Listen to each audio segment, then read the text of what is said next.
when I think of the most able students I have encountered in my teaching, I mean those who have distinguished themselves not only by skill, but by independence of thought, then I must confess that all have had a lively interest in epistemology. Albert Einstein. Chapter 2. Epistemology. 2.1. The meaning and importance of epistemology. The importance of how we reach a conclusion can never be understated. In philosophical terms, this is referred to as epistemology. This word is derived from the Greek episteme, meaning knowledge.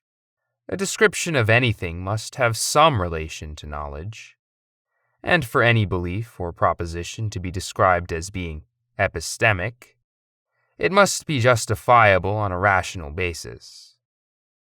Epistemology is concerned with the nature of knowledge, the foundation of knowledge, its scope and applicability. Many have occupied themselves with epistemology in order to justify a philosophical position or theological stance.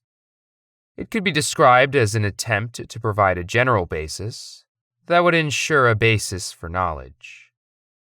Many of the religious and philosophical debates we read and hear about have their roots in how conclusions are reached.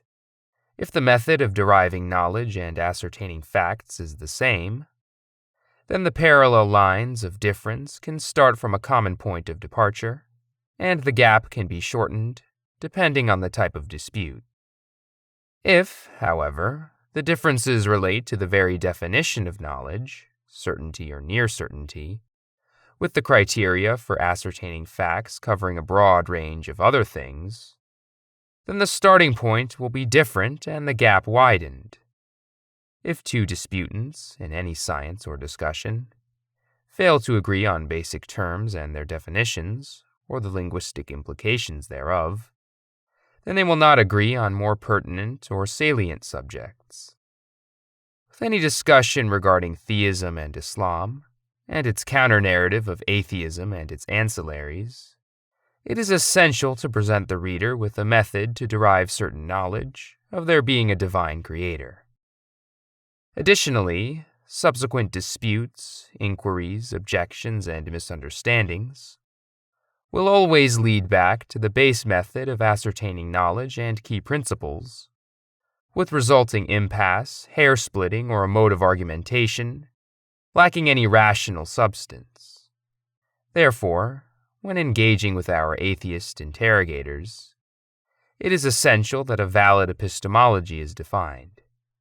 In a more thorough discussion, the epistemology should be justified through rational means, and, even if the interlocutor is not convinced, at least he will be clear as to how that conclusion was derived.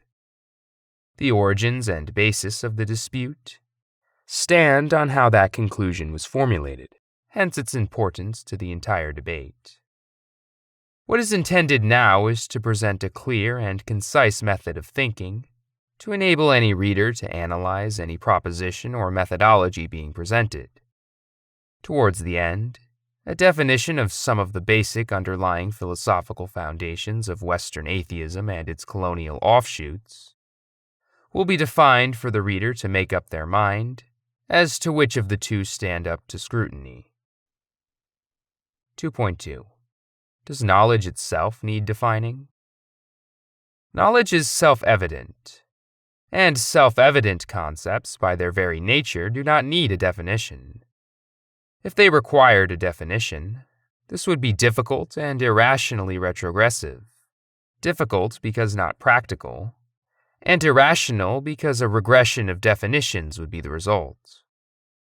Such would be the impracticality. It would lead to never being able to define any single thing, simply because every single self-evident fact would need a definition, and within those definitions each word and concept would also need a definition, with every word or concept in those definitions also needing a definition, ad infinitum, albeit those concepts or words were self-evident. The only way of resolving such a conundrum is by taking the common sense approach of accepting that there are things that do not need to be defined as they are self-evident to every rational, sane human being.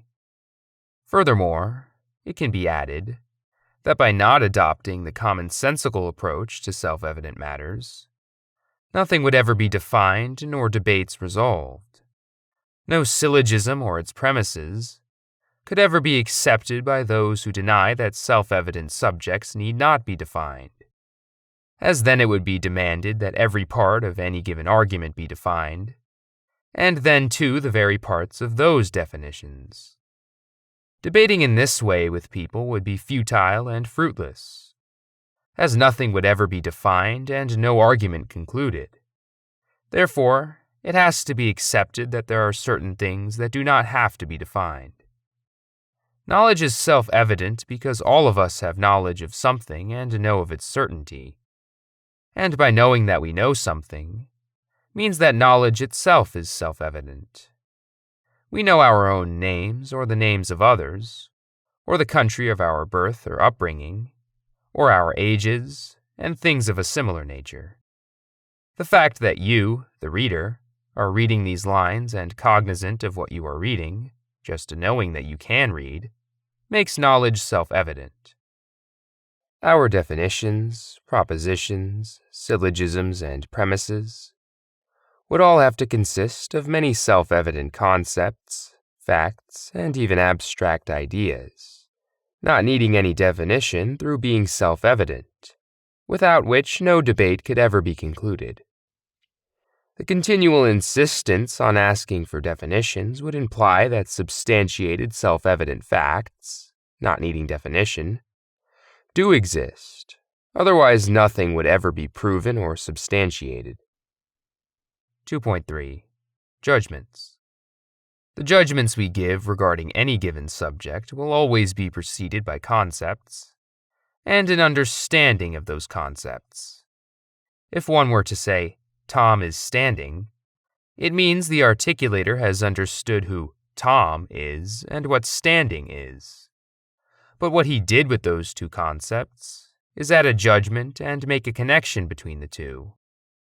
Therefore, a judgment would be defined as affirmation of something or its negation, or affirming or negating a given predicate to a subject, like Tom is intelligent or Tom is not intelligent.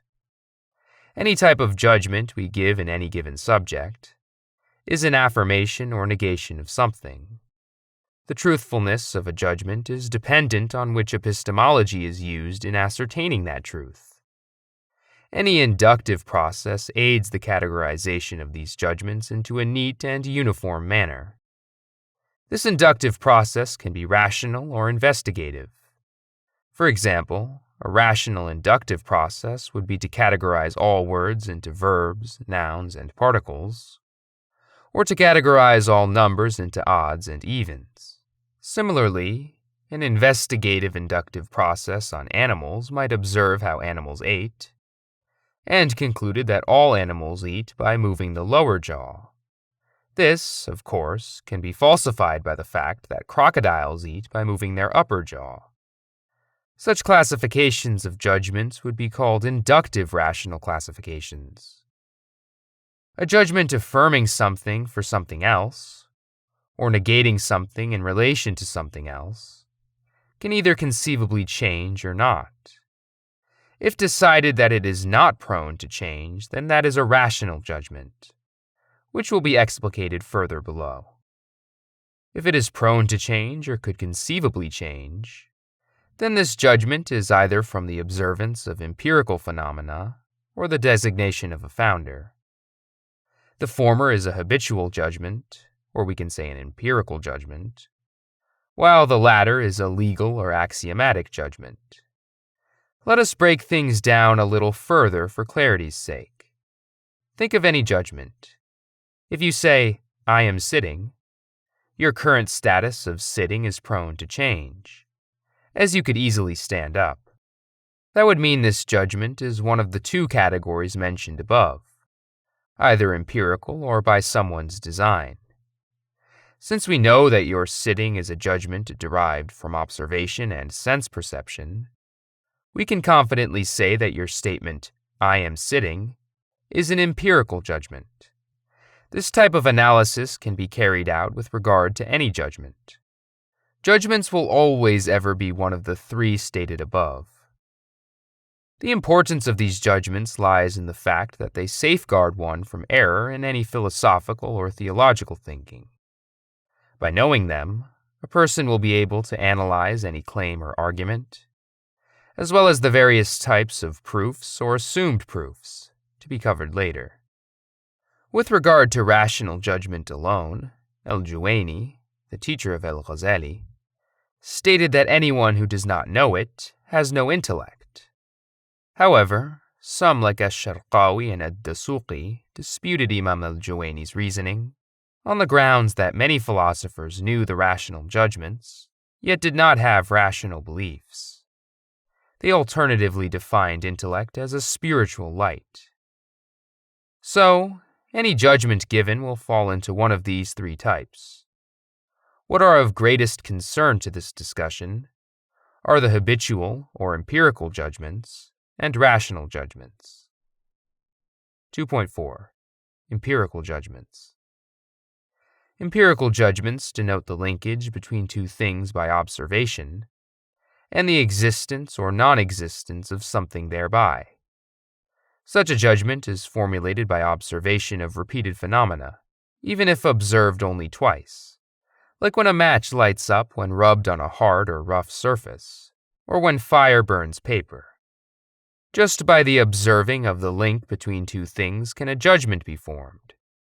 However, at the same time, the link between the existent and the effect, like fire and heat, can be disengaged and the absence of cause and effect be instantiated. In other words, it is the establishment of a linkage for the existence or non-existence of an entity that coincides with the existence or non-existence of another entity, like the absence of food in the stomach is linked to hunger, and the presence of food in the stomach is linked to the existence of satiation. This particular judgment has no recourse to the mind, which solely formulates this judgment. Neither is it designated by a founder, nor is it an axiomatic principle or law. It is simply interconnecting two things and forming a judgment.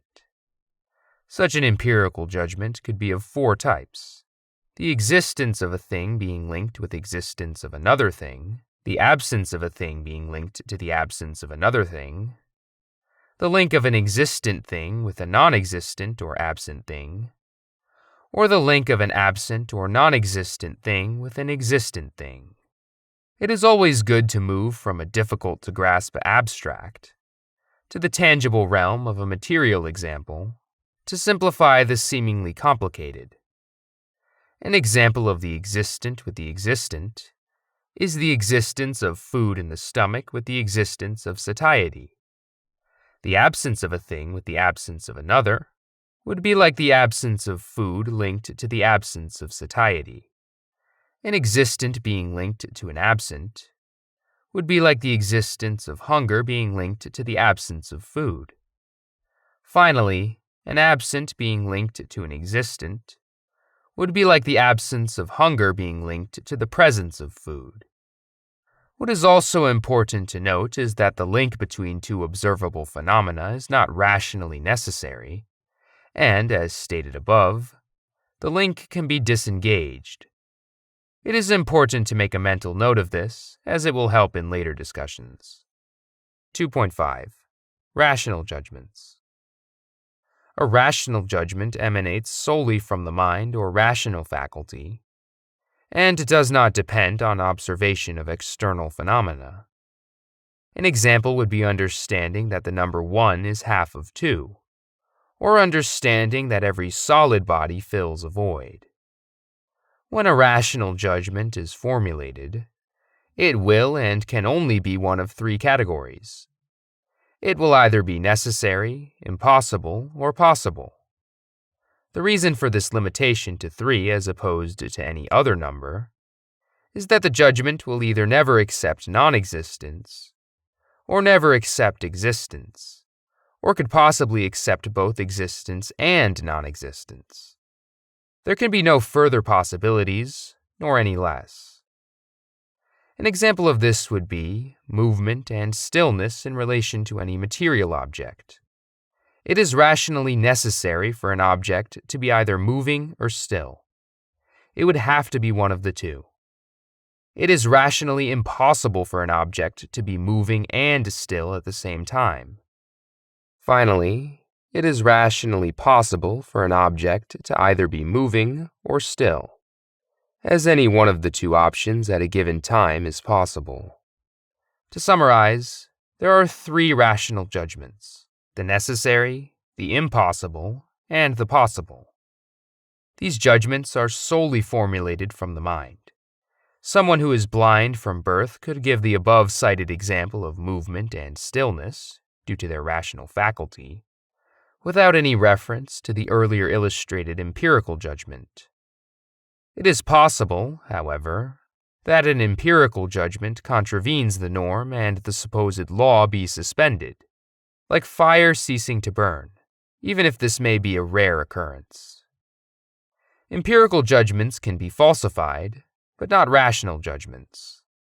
Rational judgments are rational considerations given in regard to anything that may or may not exist, unlike empirical judgments which relate to the tangible, material, and empirical realm.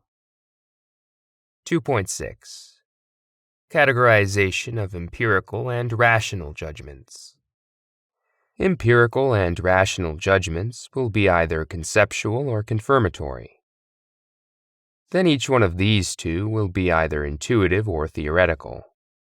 The intuitive or the theoretical can either be intrinsically necessary or extrinsically necessary. Then the intrinsically necessary and the extrinsically necessary are either negative or affirmative. In total, that makes 8 categories. And if we accept that we are discussing two judgment types, the empirical and the rational, that would make 16 judgments.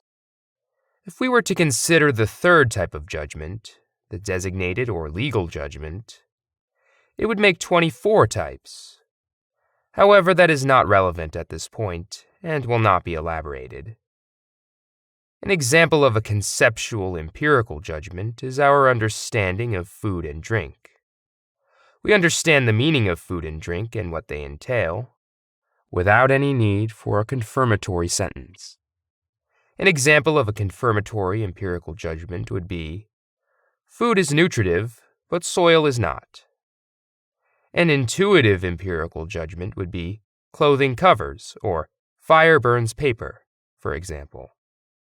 However, a theoretical empirical judgment would be, antiseptic kills bacteria. An intrinsically necessary empirical judgment would denote usage of grammar or the requirements of language.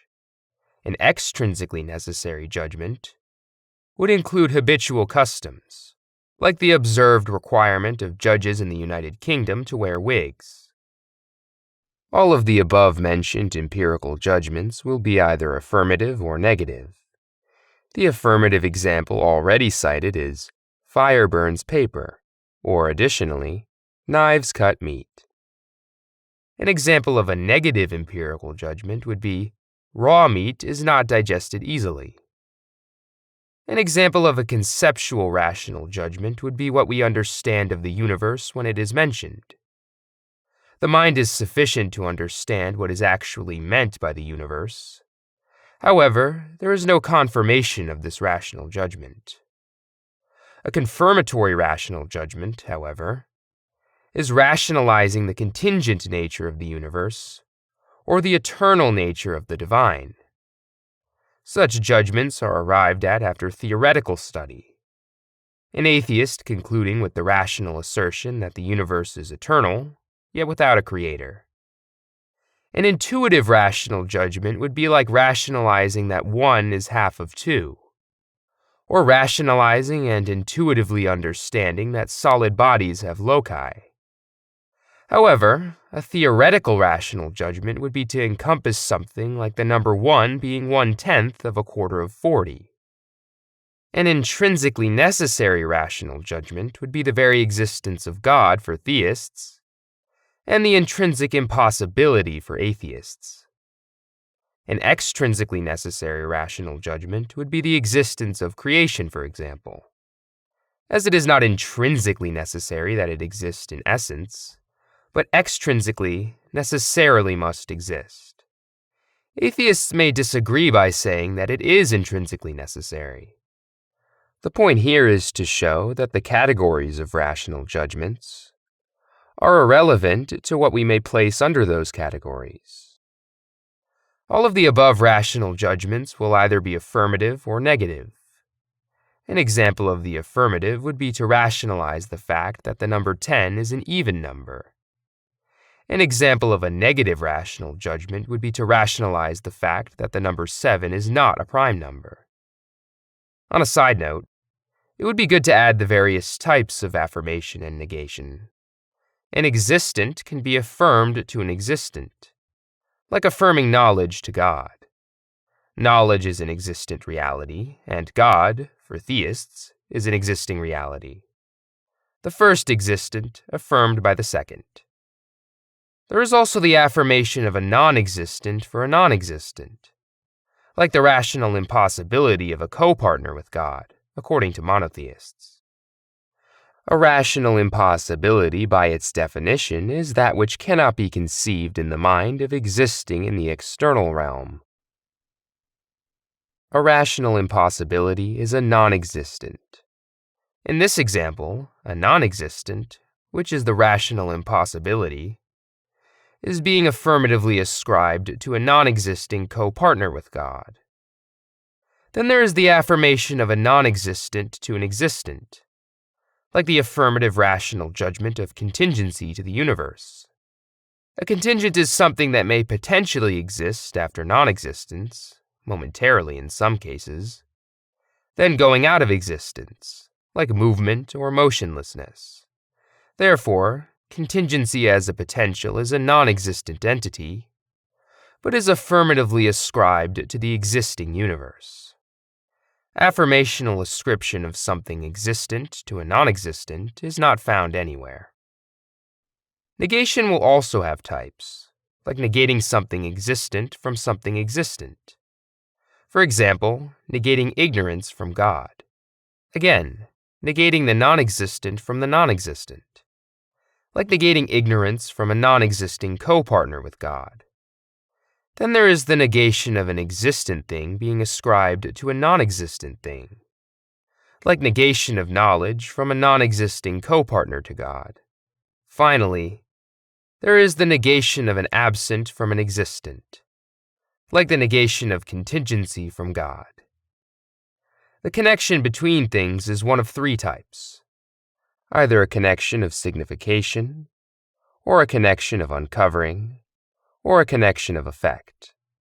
An example of the first would be speech, writing, road signs, and anything that connects by signifying something.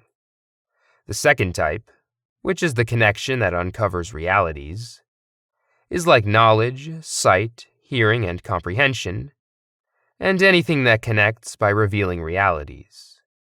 The third type, which is the connection of effectiveness, is like power, strength, and the willpower to do something.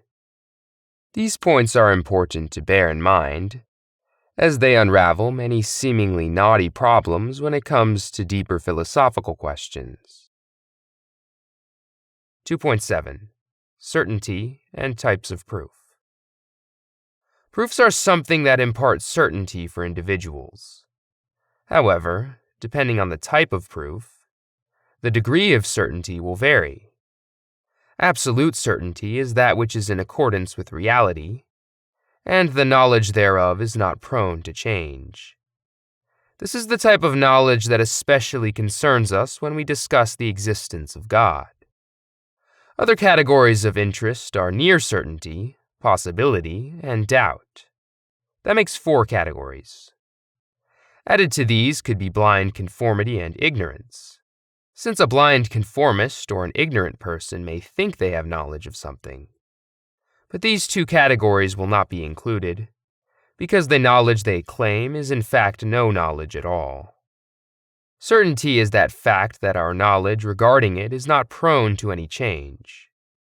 We have certainty regarding many things, like the fact that Paris, today and in the recent past, is the capital of France, that the Roman Empire extended across Europe and parts of the world throughout history, that Alexander was from Macedonia and established Alexandria in Egypt, your own date of birth or what you ate earlier, even the fact that you are reading this book.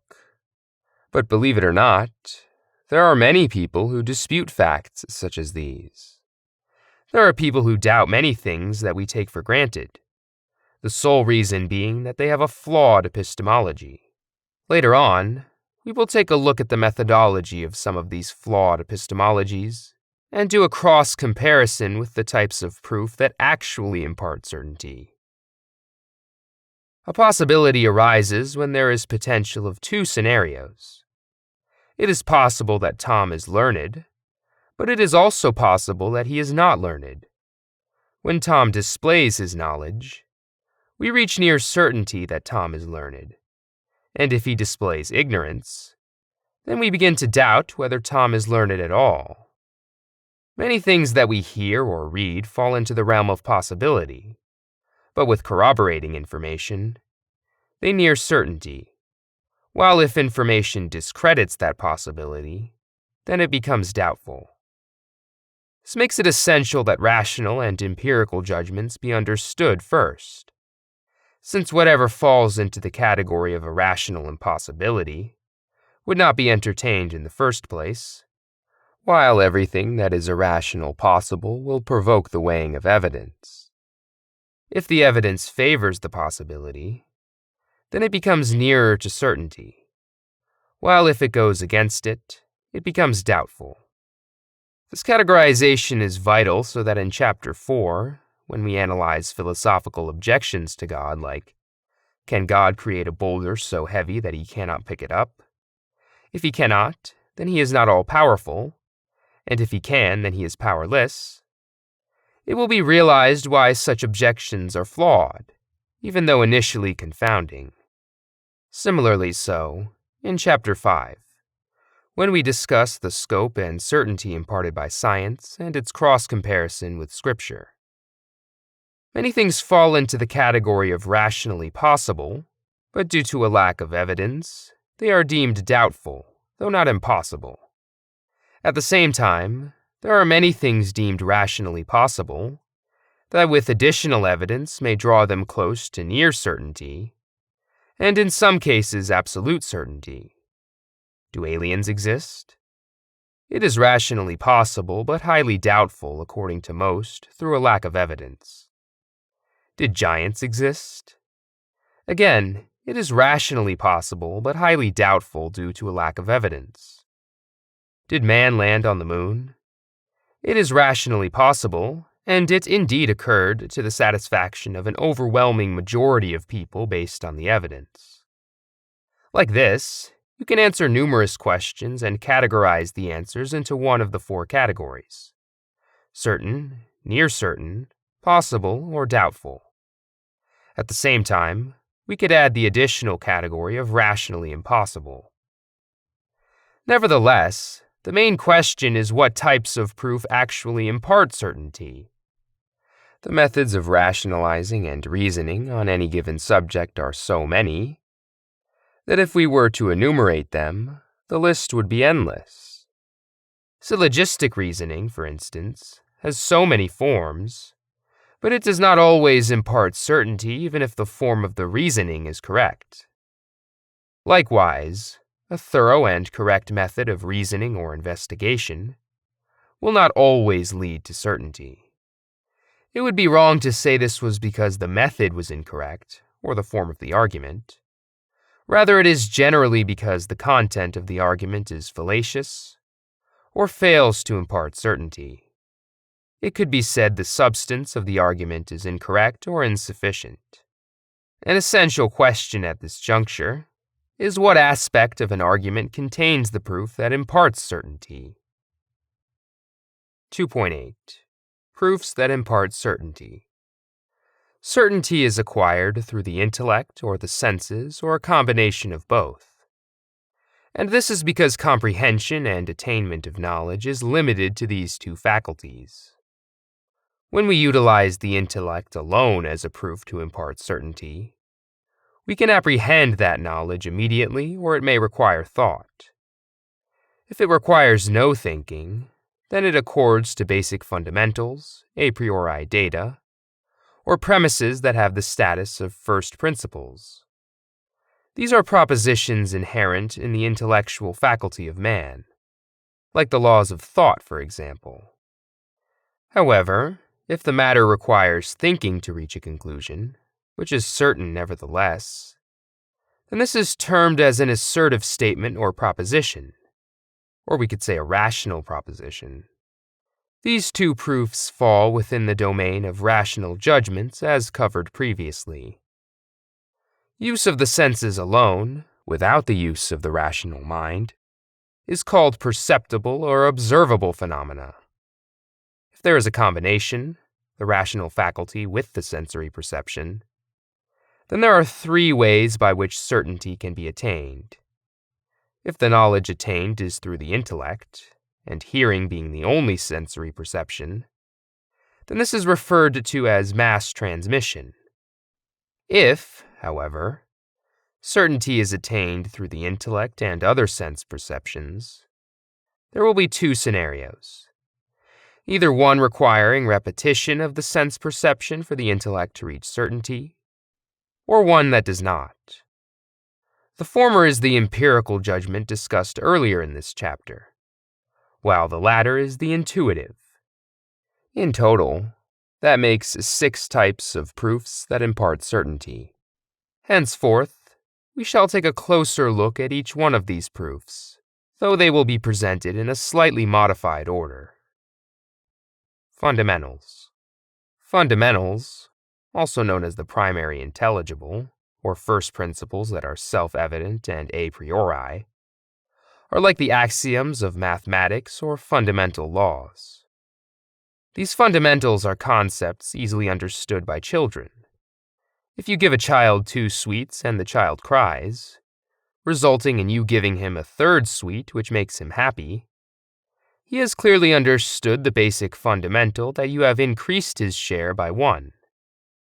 Likewise, there are many other a priori judgments that we do not need additional proof for, like the statements, 1 is half of 2, or the whole of something is larger than its part, or an object cannot be moving and still at the same time, or no solid body can have 2 distinct colors on the same point at the same time. These are fundamentals that are understood without further thinking, that emanate solely from the mind, without any recourse to further thinking or sensory perception. Perceptible or observable phenomena. These are proofs arrived at by the senses, like the assertion that the sun is rising. The sun's rising is perceived by the eyes, or the perception of fire burning by the ability to smell, or the ability to smell a rose, or taste honey, or hear a sound. As for internal sensual feelings like hunger or anger, they provide proof for the individual but may only be perceived by others through hallmarks and telltale signs, which do not necessarily impart certainty to the onlooker. The empirical. This has been covered in detail earlier. It is the mind and senses observing a phenomena repeatedly until certainty arrives at an empirical judgment, like the conclusion made by scientists that bactericidal antiseptic kills bacteria. The intuitive.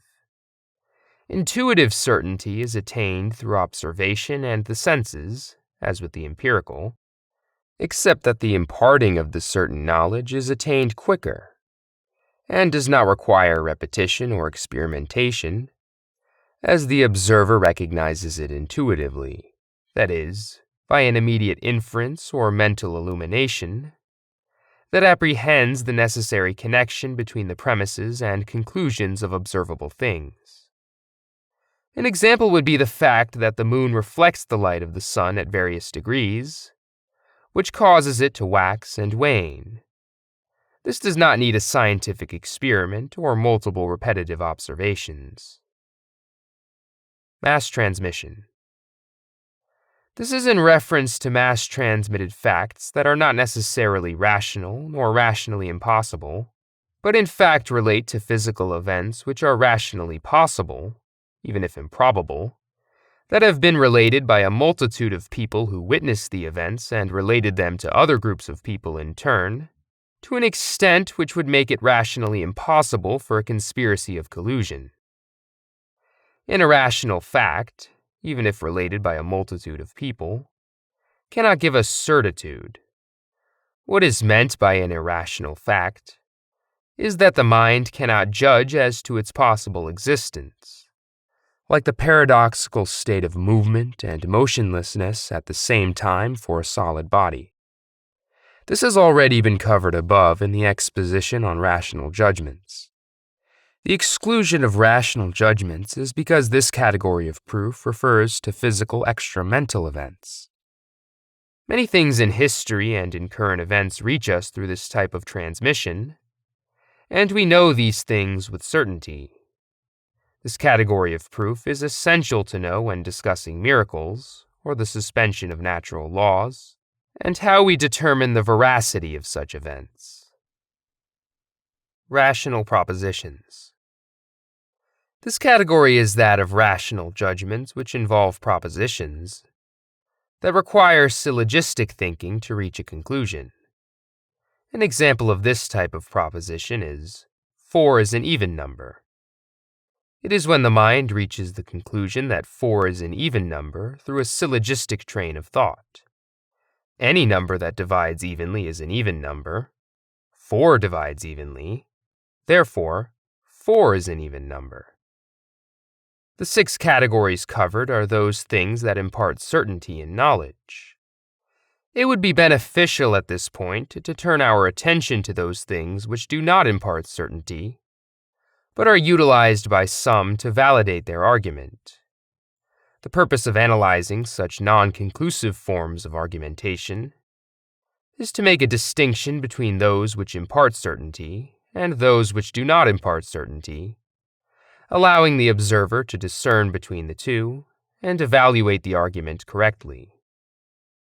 Disputations based on famous assumptions, great oratory based on accepted norms, poetic license, or fallacious arguments which are mere sophistry, are examples of arguments presented to furnish a proof, but which do not in actual fact lead to any certainty. 2.9. Disputation based on famous assumption or fallacies. Phrases like justice is good and oppression is bad, or all humans are brothers, and other assertive statements, are likely types of argumentation based on a presumed fact. They are not necessarily wrong and can give some certainty, but unlike the 6 proofs discussed above, they do not always impart knowledge or near certainty. This form of argument can be advanced to soften the heart or convince a person, like saying, kindness to the poor is praiseworthy. A group of people may despise an act just because it is generally unacceptable, and may be convinced if this form of argument is utilized. In India, for example, slaughtering a cow is detestable to most Hindus, and this is widely accepted. In certain parts of India, if a Muslim decides to slaughter a cow to eat, he may well be killed or burned alive, along with his family and home. The rallying cry used to convince mobs to carry out such vigilante attacks might well be the famously accepted argument that slaughtering cows is despicable, despite the paradoxical fact that India remains one of the biggest exporters of beef today. In some societies, nakedness is frowned upon and in some countries punishable. An argument against someone who carries out a public display of nudity could be, nudity is frowned upon, therefore, anyone who displays public nudity is contemptible. Such a form of argumentation might convince people within that society, but it does not add up to absolute certainty. Note, the distinction between the above famous assumptions and the previously discussed rational fundamentals is that rational fundamentals are based solely upon the intellect, while famous assumptions not necessarily so. This means that some rational judgments can be common assumptions, but not necessarily. Disputation relying on common assumptions is often the attempt to convince the interlocutor or others without having to resort to the 6 methods of certainty. 2.10. Oratory based on accepted norms. This type of oratory may convince people who already have a good opinion of something or someone. If someone says, "Mother Teresa was a good woman and could walk on water," during an emotional speech, it could quite easily convince a group of people who already ascribe good regarding Mother Teresa and believe in her saintly mystical powers. However, it does not necessarily make the argument truthful. Oratory which is based on accepted norms and presented in a logical form may convince those who accept those norms, but may not stand up to scrutiny for lack of substance in the argument. By way of example, if someone were to say, "Anyone who roams the streets at night is a thief. Tom roams the streets at night. Therefore, Tom is a thief." This form of oratory may convince many who already accept presumptuous norms. Hitler employed his consummate oratory skill in Weimar Germany to convince the masses with his misguided ideology, as did Mussolini in Italy. Many linguistic devices can be used in speech to achieve this. Some of them include 2.11. Poetic license. Poetry is a type of speech or writing which incites the imagination and invokes the emotions of the listener or reader. It does not necessarily furnish a proof, but can convince people through its magical composition.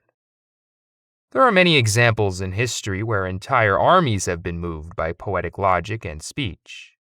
Poetic license can make something harmful seem good, like describing wine as a fluid rupee, which may make an alcoholic indulge further and damage his liver. Likewise, it can make that which is good seem bad, like describing medicine as bitter poison, which may convince a sick person to avoid his medication. 2.12. Sophistry. Sophistry consists of deceitful arguments that are intended to confuse. This category would include any specious argument, ostensibly good or right, though lacking in merit.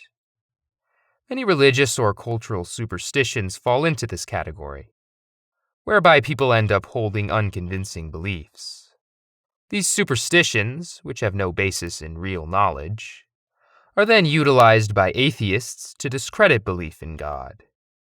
Sophistry consists of argumentation which prima facie is rooted in fundamentals, but on closer examination reveals itself to be a series of fallacies. This could be due to anything from a misused word to the misuse of implications and meanings of a word or words. Sophistry can consist of false premises, or false premises that seem truthful, or premises that amount to lies or imagination. Such fallacious arguments are based on the wrong form of syllogistic reasoning, circular reasoning, or tautology. Fallacies that are listed in books of logic also fall into this category and some of the earlier categories. There are so many, but we will look at a few. In contrast to the careful categorizing of this chapter so far, another approach will be tried by means of a short story by Max Schulman. 2.13. Love is a fallacy. Cool was I and logical, keen, calculating, perspicacious, acute, and astute. I was all of these. My brain was as powerful as a dynamo, precise as a chemist's scales, as penetrating as a scalpel. And, think of it, I was only 18. It is not often that one so young has such a giant intellect. Take, for example, P.D. Bellows, my roommate at the university. Same age, same background, but dumb as an ox. A nice enough fellow, you understand, but nothing upstairs. Emotional type, unstable, impressionable. Worst of all, a faddist. Fads, I submit, are the very negation of reason.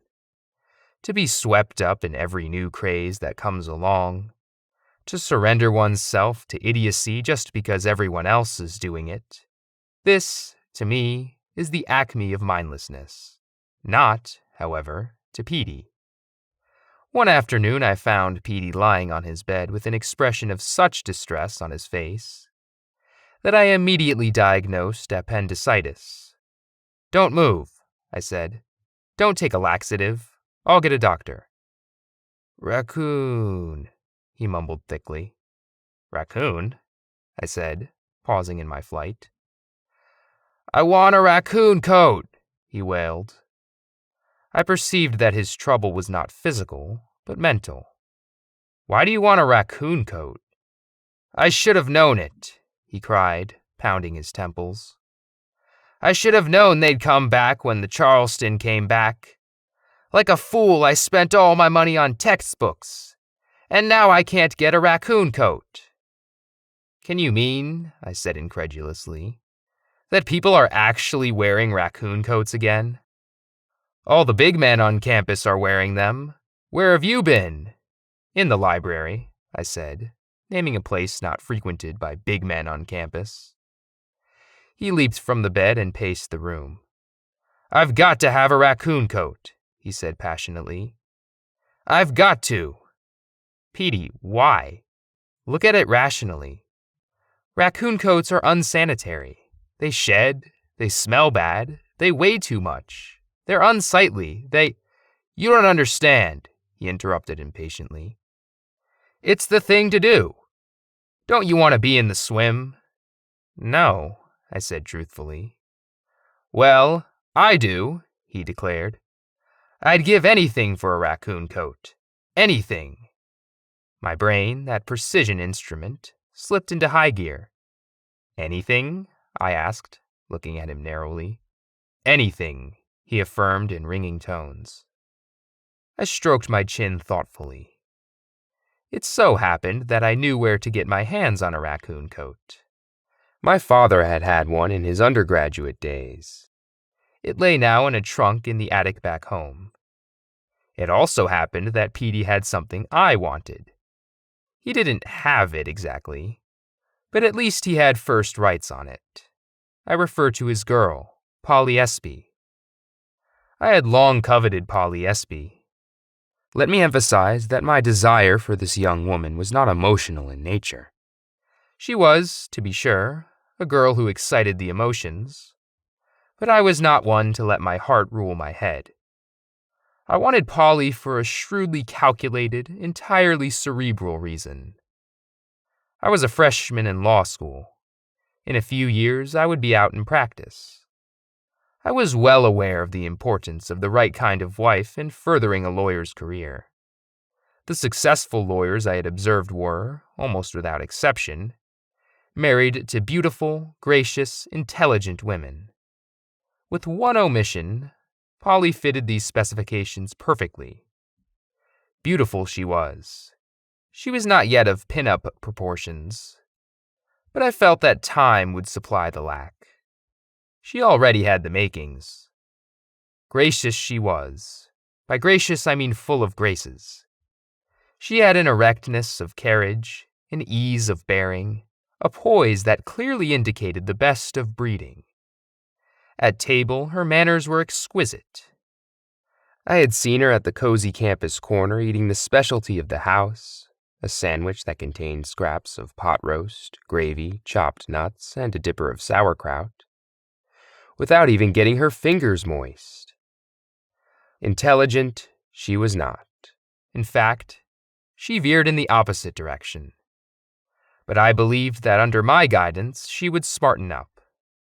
At any rate, it was worth a try. It is, after all, easier to make a beautiful dumb girl smart than to make an ugly smart girl beautiful. "Petey," I said, "are you in love with Polly Espy?" "I think she's a keen kid," he replied, "but I don't know if you'd call it love. Why?" "Do you," I asked, "have any kind of formal arrangement with her? I mean, are you going steady or anything like that?" "No, we see each other quite a bit, but we both have other dates. Why?" "Is there," I asked, "any other man for whom she has a particular fondness?" "Not that I know of. Why?" I nodded with satisfaction. "In other words, if you were out of the picture, the field would be open. Is that right?" "I guess so. What are you getting at?" Nothing, I said innocently, and took my suitcase out the closet. "Where are you going?" asked Petey. "Home for the weekend." I threw a few things into the bag. "Listen," he said, clutching my arm eagerly. "While you're at home, you couldn't get some money from your old man, could you, and lend it to me so I can buy a raccoon coat?" "I may do better than that," I said with a mysterious wink, and closed my bag and left. "Look," I said to Petey when I got back Monday morning. I threw open the suitcase and revealed the huge, hairy, gamey object that my father had worn in his Stutz Bearcat in 1925. "Holy Toledo," said Petey reverently. He plunged his hands into the raccoon coat and then his face. "Holy Toledo," he repeated 15 or 20 times. "Would you like it?" I asked. "Oh, yes," he cried, clutching the greasy pelt to him. Then a canny look came into his eyes. "What do you want for it?" "Your girl," I said, mincing no words. "Polly?" he said in a horrified whisper. "You want Polly?" "That's right." He flung the coat from him. "Never," he said stoutly. I shrugged. "Okay, if you don't want to be in the swim, I guess it's your business." I sat down in a chair and pretended to read a book. But out of the corner of my eye, I kept watching Petey. He was a torn man. First, he looked at the coat with the expression of a waif at a bakery window. Then he turned away and set his jaw resolutely. Then he looked back at the coat, with even more longing in his face. Then he turned away, but with not so much resolution this time. Back and forth his head swiveled, desire waxing, resolution waning. Finally, he didn't turn away at all. He just stood and stared with mad lust at the coat. "It isn't as though I was in love with Polly," he said thickly, "or going steady or anything like that." "That's right," I murmured. "What's Polly to me or me to Polly?" "Not a thing," said I. "It's just been a casual kick. Just a few laughs, that's all." "Try on the coat," said I. He complied. The coat bunched high over his ears and dropped all the way down to his shoe tops. He looked like a mound of dead raccoons. "Fits fine," he said happily. I rose from my chair. "Is it a deal?" I asked, extending my hand. He swallowed. "It's a deal," he said, and shook my hand. I had my first date with Polly the following evening. This was in the nature of a survey. I wanted to find out just how much work I had to do to get her mind up to the standard I required. I took her first to dinner. "Gee, that was a delish dinner," she said as we left the restaurant. Then I took her to a movie. "Gee, that was a marvy movie," she said as we left the theater. And then I took her home. "Gee, I had a sensation time," she said as she bade me good night. I went back to my room with a heavy heart. I had gravely underestimated the size of my task. This girl's lack of information was terrifying. Nor would it be enough merely to supply her with information. First, she had to be taught to think. This loomed as a project of no small dimensions, and at first I was tempted to give her back to Petey. But then I got to thinking about her abundant physical charms and about the way she entered a room. and the way she handled a knife and fork, and I decided to make an effort. I went about it, as in all things, systematically. I gave her a course in logic. It happened that I, as a law student, was taking a course in logic myself, so I had all the facts at my fingertips. "Paul," I said to her when I picked her up on our next date, "tonight we are going over to the knoll and talk." "Ooh, terrific," she replied. One thing I will say for this girl, you would go far to find another so agreeable. We went to the knoll, the campus trysting place, and we sat down under an old oak, and she looked at me expectantly. "What are we going to talk about?" she asked. "Logic." She thought this over for a minute and decided she liked it. "Magnif," she said. "Logic," I said, clearing my throat, "is the science of thinking. Before we can think correctly, we must first learn to recognize the common fallacies of logic. These we will take up tonight."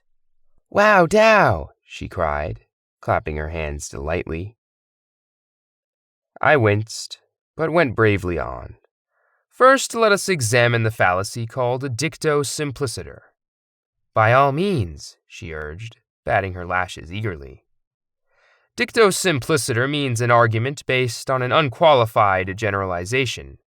For example, exercise is good. Therefore, everybody should exercise. "I agree," said Polly earnestly. "I mean, exercise is wonderful. I mean, it builds the body and everything." "Polly," I said gently, "the argument is a fallacy. Exercise is good is an unqualified generalization. For instance, if you have heart disease, exercise is bad, not good. Many people are ordered by their doctors not to exercise. You must qualify the generalization. You must say exercise is usually good, or exercise is good for most people. Otherwise, you have committed a dicto simpliciter. Do you see?" "No," she confessed. "But this is Marvy. Do more, do more." "It will be better if you stop tugging at my sleeve," I told her, and when she desisted, I continued. "Next, we take up a fallacy called hasty generalization. Listen carefully. You can't speak French. P.D. Bellows can't speak French. I must therefore conclude that nobody at the University of Minnesota can speak French." "Really?" said Polly, amazed. "Nobody?" I hid my exasperation. "Polly, it's a fallacy. The generalization is reached too hastily. There are too few instances to support such a conclusion." "Know any more fallacies?" she asked breathlessly. "This is more fun than dancing even." I fought off a wave of despair. I was getting nowhere with this girl, absolutely nowhere. Still, I am nothing if not persistent. I continued. "Next comes post hoc. Listen to this.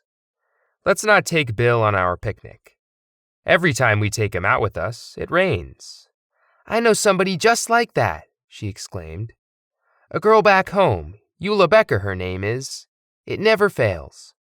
Every single time we take her on a picnic—" "Polly," I said sharply, "it's a fallacy.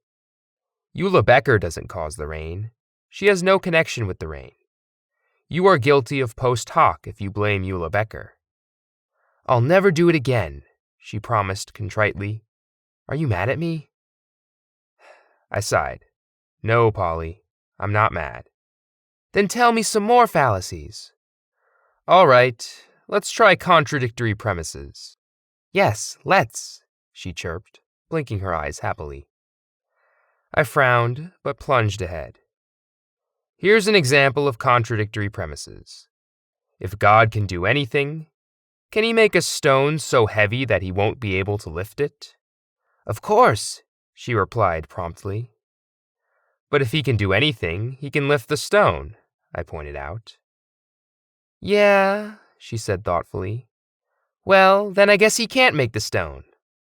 "But he can do anything," I reminded her. She scratched her pretty, empty head.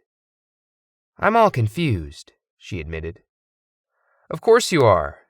Because when the premises of an argument contradict each other, there can be no argument. If there is an irresistible force, there can be no immovable object. If there is an immovable object, there can be no irresistible force. Get it? Tell me more of this keen stuff, she said eagerly. I consulted my watch. I think we'd better call it a night. I'll take you home now, and you go over all the things you've learned. We'll have another session tomorrow night. I deposited her at the girls' dormitory, where she assured me that she had a perfectly terrific evening, and I went glumly home to my room. Petey lay snoring in his bed, the raccoon coat huddled like a great hairy beast at his feet. For a moment I considered waking him and telling him that he could have his girl back. It seemed clear that my project was doomed to failure. The girl simply had a logic-proof head. But then I reconsidered. I had wasted one evening. I might as well waste another. Who knew? Maybe somewhere in the extinct crater of her mind, a few members still smoldered. Maybe somehow I could fan them into flame. Admittedly, it was not a prospect fraught with hope, but I decided to give it one more try. Seated under the oak the next evening, I said, "Our first fallacy tonight is called ad misericordiam." She quivered with delight. "Listen closely," I said. A man applies for a job. When the boss asks him what his qualifications are, he replies that he has a wife and 6 children at home. The wife is a helpless cripple. The children have nothing to eat, no clothes to wear, no shoes on their feet. There are no beds in the house, no coal in the cellar, and winter is coming. A tear rolled down each of Polly's pink cheeks. "Oh, this is awful, awful," she sobbed. "Yes, it's awful," I agreed. "But it's no argument. The man never answered the boss's question about his qualifications. Instead, he appealed to the boss's sympathy. He committed the fallacy of ad misericordiam. Do you understand?" "Have you got a handkerchief?" she blubbered. I handed her a handkerchief and tried to keep from screaming while she wiped her eyes. "Next," I said in a carefully controlled tone, "we will discuss false analogy. Here is an example. Students should be allowed to look at their textbooks during examinations. After all, surgeons have x-rays to guide them during an operation. Lawyers have briefs to guide them during a trial. Carpenters have blueprints to guide them when they are building a house. Why, then, shouldn't students be allowed to look at their textbooks during an examination?" "There now," she said enthusiastically, "is the most marvy idea I've heard in years."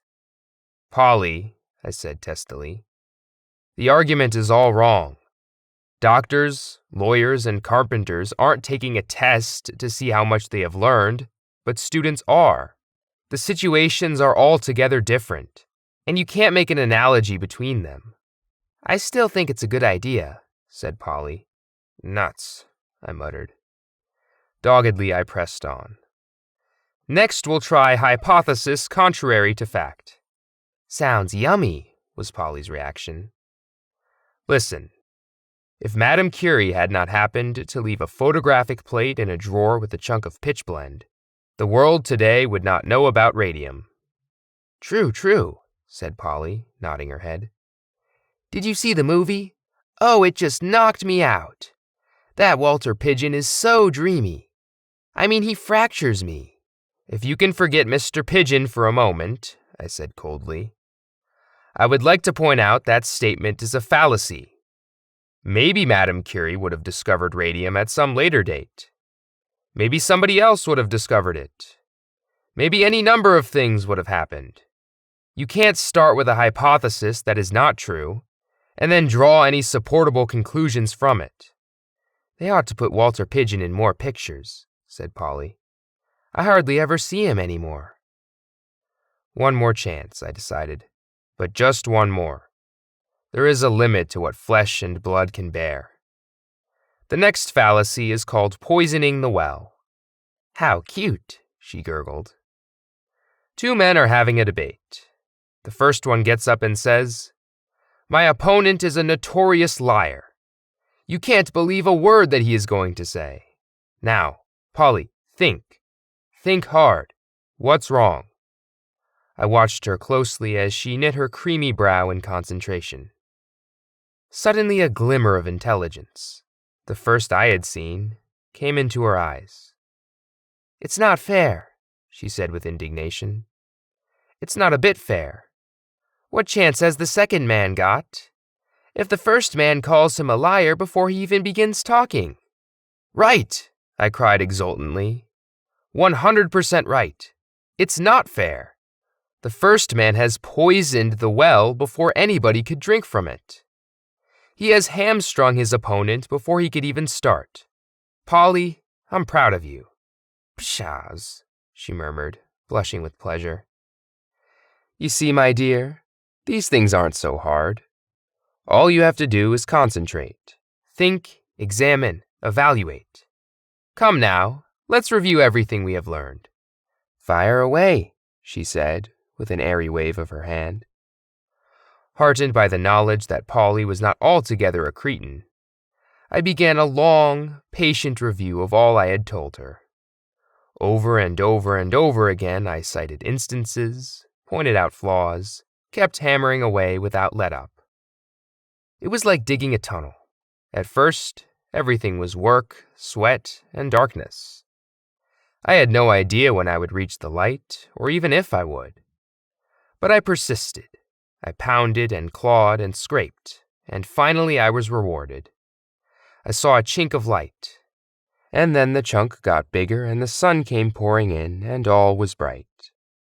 5 grueling nights this took, but it was worth it.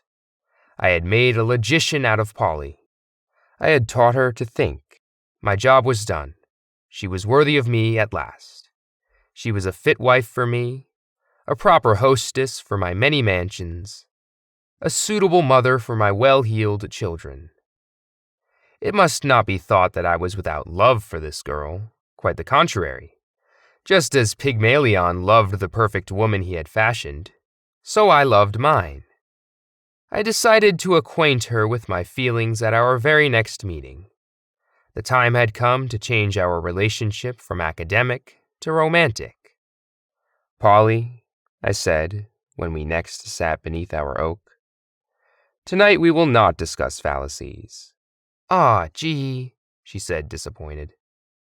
"My dear," I said, favoring her with a smile, "we have now spent 5 evenings together. We have gotten along splendidly. It is clear that we are well matched." "Hasty generalization," said Polly brightly. "I beg your pardon," said I. "Hasty generalization," she repeated. "How can you say that we are well matched on the basis of only 5 dates?" I chuckled with amusement. The dear child had learned her lessons well. "My dear," I said, patting her hand in a tolerant manner, 5 dates is plenty. After all, you don't have to eat a whole cake to know that it's good." "False analogy," said Polly promptly. "I'm not a cake. I'm a girl." I chuckled with somewhat less amusement. The dear child had learned her lessons perhaps too well. I decided to change tactics. Obviously, the best approach was a simple, strong, direct declaration of love. I paused for a moment while my massive brain chose the proper word. Then I began. "Polly, I love you. You are the whole world to me, the moon and the stars and the constellations of outer space. Please, my darling, say that you will go steady with me, for if you will not, life will be meaningless. I will languish. I will refuse my meals. I will wander the face of the earth a shambling, hollow-eyed hulk." There, I thought, folding my arms. That ought to do it. "Ad misericordiam," said Polly. I ground my teeth. I was not Pygmalion. I was Frankenstein, and my monster had me by the throat.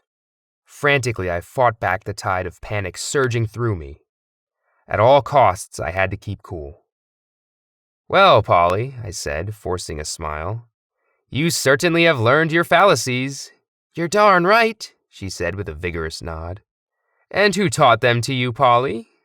You did. That's right. So you do owe me something, don't you, my dear? If I hadn't come along, you never would have learned about fallacies. Hypothesis contrary to fact, she said instantly. I dashed perspiration from my brow. Polly, I croaked, you mustn't take all these things so literally. I mean, this is just classroom stuff.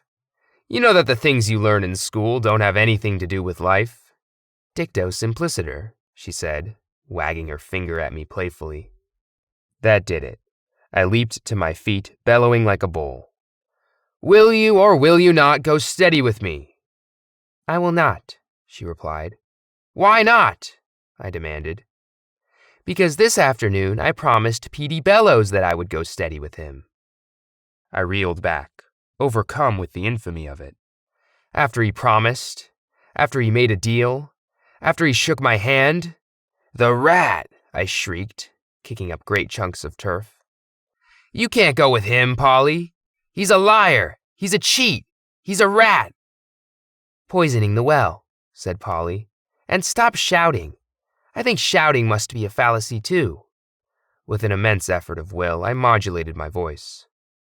All right, I said. You're a logician. Let's look at this thing logically. How could you choose Petey Bellows over me? Look at me, a brilliant student, a tremendous intellectual, a man with an assured future. Look at Petey, a knothead, a jitterbug, a guy who will never know where his next meal is coming from. Can you give me one logical reason why you should go steady with Petey Bellows? I certainly can, declared Polly. He's got a raccoon coat. 2.14. The importance of common sense and the method of signification. There are many ways we attain certainty through common, or what we deem as common sense. We can be certain of the many times that we attained certainty, using the 6 ways of certainty outlined above. Nevertheless, there are other ways we can attain certainty and be utterly convinced even if others doubted it. If one contemplates the many ways that certainty has been arrived at, the list of those multiple means of attaining certainty will give others some cause to doubt. Imagine you are flying in an airplane over an ocean, when suddenly an island becomes observable through the airplane window. Your airplane draws closer to the island and then is flying over the island. You then start observing the island landscape from above. While flying over some hills, you observe writing set out in piles of stone spelling out SOS. What will that signify for you, and what will you conclude? And most importantly, what will you do about it? Or let's suppose you see carvings of statues made from stone. What will that signify for you? Imagine then for a moment how you will convey to those with you what you think the SOS means, or what the carvings entail. Then imagine that one of your listeners disagrees with your conclusion. Again, let's suppose you are driving on the motorway and you turn off and enter a village. When driving through the village, you notice that the majority of the homes and buildings have the symbol of a cross on them. You turn around to the people with you in the car and tell them you think this is a Christian village. One of your companions disagrees and elaborates an entire argument as to why. Another example. You are standing on the street and see smoke pouring out of the window of someone's home, causing you to panic and shout, "Fire!" pulling out your mobile phone and calling the fire brigade. Someone on the road tells you that you are overreacting, and the smoke could be something else, and begins an elaborate argument to convince you of this. There are many more familiar examples of signification that we could present from our own lives. The certainty that you could identify in the above 3 cases is that of the likeness of the theist, while the objector in all 3 similitudes is the likeness of the skeptics and atheists. 2.15. Anglo-European philosophy and its epistemology. Western philosophy is a broad subject, yet for our purposes we will only look at a few key concepts in order to appreciate the basis and core discussions relating to atheism. It is important to realize how the Anglo-European views Islamic epistemology and Quranic worldview in general, and his classification of kalam principles. When Muslim theologians and philosophers classified their concepts, ideas, and philosophies, they used Arabic terms which likely carry a different meaning in Anglo-Euro philosophy. Therefore, it is important to categorize and understand certain things before proceeding further. Empiricism. In epistemology, skepticism is the result of empiricism. Empiricism is rooted in the principle that all we know about the world is what the world cares to tell us. Our worldview is constructed from our five senses and the material realms surrounding us. Empiricism tells us that we must observe the world around us dispassionately, without resorting to arbitrary imaginings that can lead to distortion. Our five senses give us what 19th century philosophers referred to as sense data, which is then imprinted on the mind. The mind then manipulates this data by combining or abstracting information, and then observes further manifestations through more experience. This way of thinking leads to many difficulties and internal contradictions, especially in regard to the fact that we truly cannot know anything regarding the world, with the function of the mind, as John Locke proposed, limited to manipulating and building upon experience. The extreme empiricism of Locke and his successors Berkeley and Hume was reined in by Immanuel Kant, and later by Wittgenstein in the 20th century. Every philosopher is an empiricist to some degree, but some empiricists may just confine themselves to opposing extreme rationalism. They may say that the mind works the way outlined above, but deny that there are many a priori truths, in other words, truths that can be known without any recourse to sense experience. Such an absurd way of thinking raises problems of dealing with mathematical truths and logic. The only way of really resolving this is by acknowledging rational judgments, both the a priori and the a posteriori. Nominalism. This is the rejection of what are known as universals. When we say mankind or chair, for example, as universal concepts, nominalists will argue for a particular resemblance of these things, while denying the conceived reverence of these terms, even though this amounts to a tacit reliance on universals, since all things resemble each other in many different ways, and resemblance always implies similarity in some general respect. Because nominalism denies universals, it will ultimately deny syllogisms. Although all human thought and speech uses the universal, with the exception of proper names, with nominalism, knowledge of objective reality becomes concrete individual entities, and this amounts to nominalists denying what an apple is, for instance. So every individual apple is an apple, but there is no such thing as appleness, according to the nominalist. Human abstraction and reasoning are thus assaulted through human error by the abstraction of universal essences in the past, despite the fact that all human knowledge is prone to error as well as success. In fact, the abstraction of universal essences has generally left human progression in science with a far better understanding of the essence of things. Induction is the process of moving from a particular horse to a universal horses in order to understand things, which is the first act of the mind.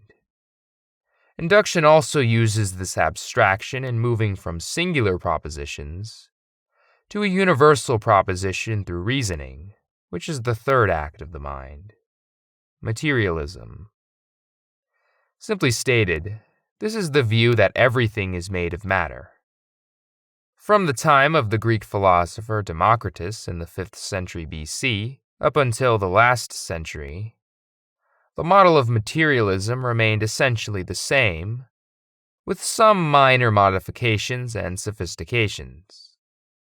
The introduction of general relativity greatly confounded materialist philosophy, with mass replacing the crude notion of matter, and with new concepts and ideas that totally disproved the old materialism. Concepts like particles popping into existence and then disappearing again, the interchangeability of matter and energy, or the no mass of energy fields, and little mass of photons and neutrons. This has led to the substitution of matter to anything that can be studied by natural science, more akin to naturalism than traditional materialism, even though naturalism is wider in scope since it studies properties as well as substance, and is more direct in its studies. However, materialism per se was unaffected to a degree by this new science, since philosophers attempted to start with common sense and the material realm, unlike empiricism, which starts with a hands-on approach and is less interested in common sense. Materialists sometimes assert that mind, spirit, and consciousness do not form a separate existence to the material body, some even denying that the mind exists at all. Protagoras comes to mind, or Descartes, or that minds do exist but as some form of matter. Some materialists, like Popper and Frege, attempt a distinction of three kinds of real things. The first contains the material, the second psychological things like feelings, and the third abstract things. That is an overall summary of materialism as it relates to metaphysics. However, in terms of values, the materialist pursues ends connected with bodily pleasures and the accumulation of material goods. Reductionism is one of the pitfalls of materialism, and it is usually done by reducing form to matter. This is one of the fallacies in our age where materialism is rampant. An example: words are nothing but wind, and learning is nothing but words. Therefore, learning is nothing but wind. Jonathan Swift, The Tale of a Tub. Utilitarianism. Utilitarianism is morality that treats human desire, pleasure, and satisfaction as the sole element of human good. Morality is thus dependent on consequences or outcomes pertaining to human well-being. Present-day utilitarianism has many components, important variations, and internal disagreements. One example is what is known as ethical hedonism, the result of Bentham assuming that all humans are motivated by the pursuit of pleasure and the avoidance of pain. Another is outcome utilitarianism, which judges goodness by the overall well-being of humans or sentient beings.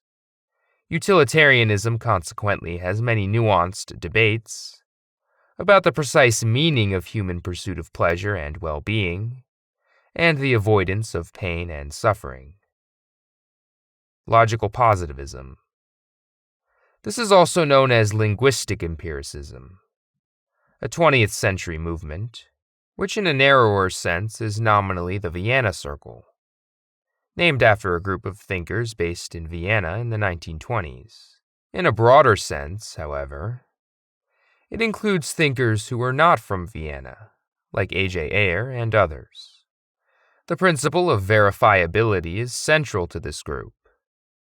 This means that propositions are meaningful if they are verifiable by sense perception, directly or indirectly, or by the meaning of words and grammatical construct. If the propositions are verified by sense perception, they are classified as synthetically true or false. If they are verified by meaning, then they are classified as analytically true or false. Anything not verified by this method is classed as meaningless, with religious, metaphysical, ethical, and aesthetic things therefore seen as meaningless by many ascribing to this philosophy. This made the logical positivists fanatical about science, but only directly verifiable foundational claims, and not theoretic science and abstract laws. This version of logical positivism later came under attack, and by the late 1960s had lost its momentum. A softer, more modified version, called analytic philosophy, evolved, which contended that the meaning of any proposition is its mode of verification.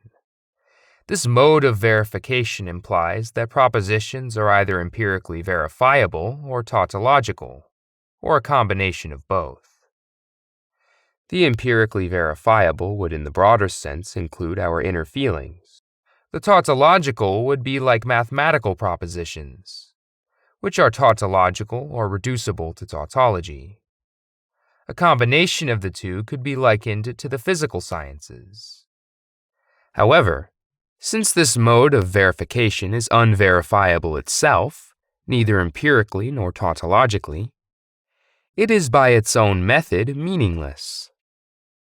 These ways of thinking were clearly influenced by David Hume, who classified all known things as relations of ideas, only known by the mind, like algebra, arithmetic, geometry, and every affirmation which is intuitively or demonstrably known, or a second division being that of matters of fact, known by sense observation, and memory of sense observation.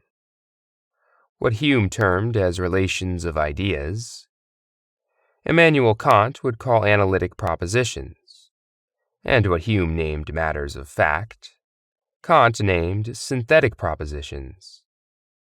In analytic propositions, the predicate is already contained within the subject, while in synthetic propositions it is not. Kant would go one step further as he divided both synthetic and the analytical propositions into a priori and a posteriori, making 4 propositions in total. This summary is sufficient for us to understand the underlying roots of skepticism or mitigated skepticism in Anglo-European philosophy and thought. What was presented at the beginning of this chapter was a summary of the common epistemology in the Kalam tradition, and, toward the end, a summary of some of the key concepts that underlie the foundations of modern atheism.